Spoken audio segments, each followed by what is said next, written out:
Hare Krishna. Namaste. Chapter 6, entitled as Dhyana Yoga.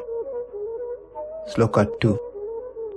Yam sannyāsam iti prāhur yogaṁ tam viddhi pāṇḍava asannyasta-saṅkalpo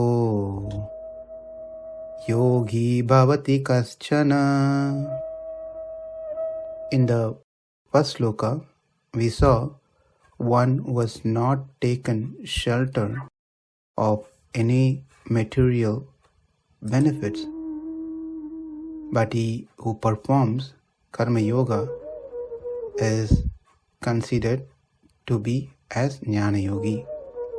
Anāśritah karma phalam karyam karma karotiyah sa sannyāsi cha yogi cha na niragnir na chakriyah. The karma yogi can be called as jnana yogi as well, whereas the reverse is not true. Jnana yogi can never be called as karma yogi. Here, in the current sloka, the second sloka, that is being elaborated further how a karma yogi can be called as jnana yogi. In the first sloka, the point that has been made, one who has given up the desire of material gains is considered jnana yogi. Here, karma yogi is actually jnana yogi. That has been emphasized because he has the jnana within the karma yoga that is performing. And that is the main point on the second sloka. That is, the jnana is encapsulated within the action that the person is performing. Therefore, this person is a jnana yogi. We might have heard people sometimes say that they are karma yogis, they are follower of karma yoga. But if we closely observe their actions, it will be totally against the principles of karma yoga. It will be actually karma kanda. That is, karma kandis are ones who work towards some material gains and bodily pleasures, whereas karma yogis work with the proper jnana knowledge that is meant to have a vision of the self. If one doesn't do karma with the right knowledge, the complete knowledge, the clarity about Atma, then that is not called as karma yoga, which is being mentioned in this particular sloka. So the end result of performing karma yoga is to attain the vision of self. One will not get involved in doing karma yoga if that is not the goal. If I don't want to become doctor, why even I want to get into medical school? Therefore, if self-realization is not my goal, why even I want to do karma yoga? But if I want to get into medical, if I want to become a doctor, then I need to know a basic understanding about what that is, so I can enter into the medical college.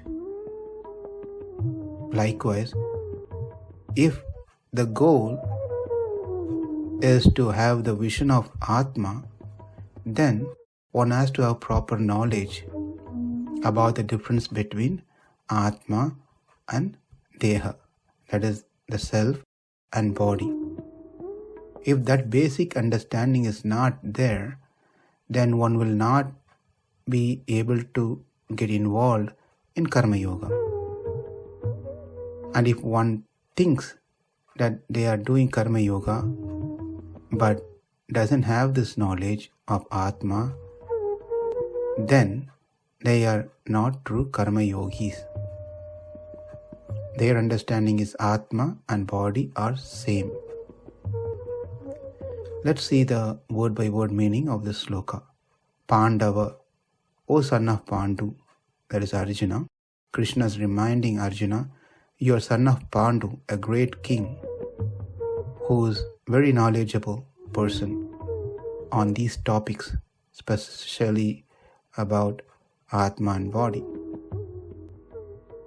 Sannyāsam, renunciation.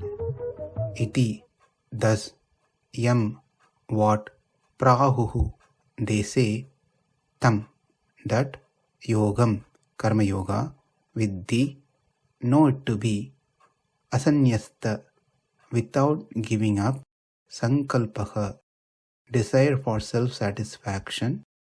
Asannyasta-saṅkalpo means who has not given up the desire of enjoying the material things to derive happiness. In other words, one who has not given up the delusion of thinking one to be the body.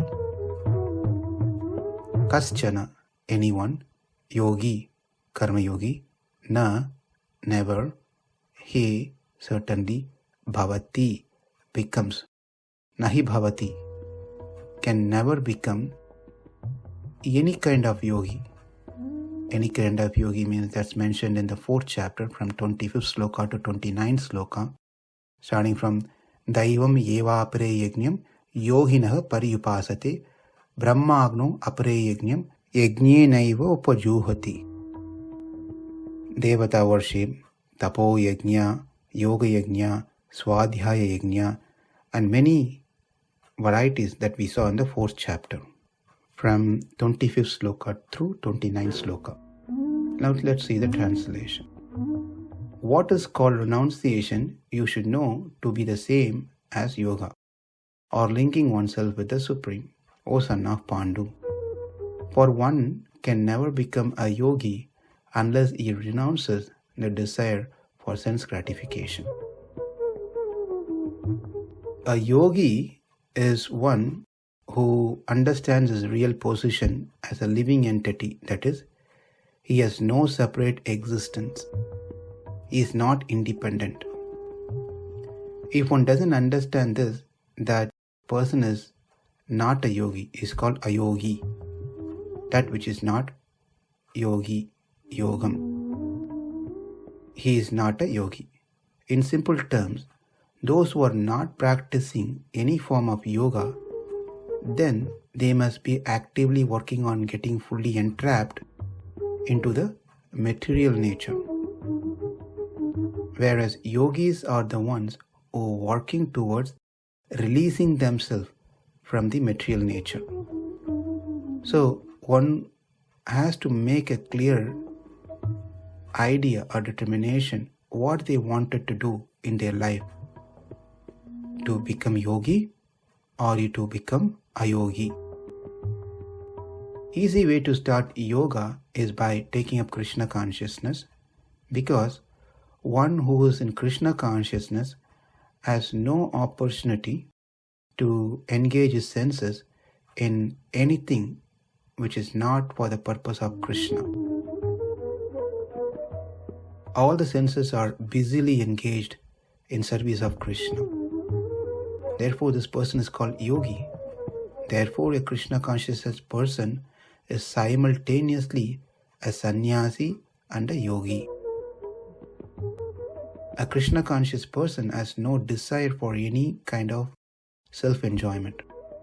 Of course, if one is in Krishna consciousness and unfortunately still desire for self-enjoyment, even on a subtle level for name, fame and prestige, then that person is also not an yogi. So the question is, where does this person derive his enjoyment from? If he is not supposed to have enjoyment through the body, he is always engaged for the enjoyment of the Supreme, Krishna.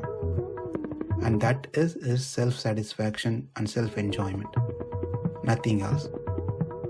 यं sannyāsamiti prāhur yogaṁ tam viddhi pāṇḍava asannyasta-saṅkalpo yogī bhavati kaścana. Namaste. Hare Krishna.